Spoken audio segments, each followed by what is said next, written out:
$77 million. That's how much the Federal Trade Commission says Americans have lost due to COVID-19 fraud. Here is the buzz. Experts say fraud is typically underreported by consumers, so that real tally is likely much higher than 77 million. Scammers have reportedly targeted federal relief monies such as stimulus checks and unemployment benefits, among other things. Also trending, more retailers are pulling Washington Redskins merchandise from their online stores. Target and Walmart are the latest to come out and say they are no longer selling the franchise's shirts and hats.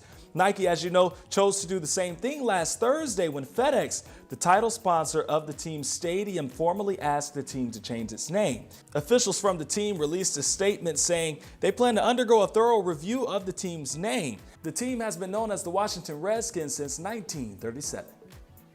And this next story is just one big old mess. Imagine this. Fighting off a venomous snake coming down I-95. That sounds like a Florida story, right? Well, it's not this time. Check out this video out of Australia. Police finding a dead eastern brown snake in the back of the utility truck, which belonged to the driver, a 27-year-old man by the name of Jimmy. He had been pulled over by traffic police for speeding. Well, turns out Jimmy was speeding because he was fighting off the snake.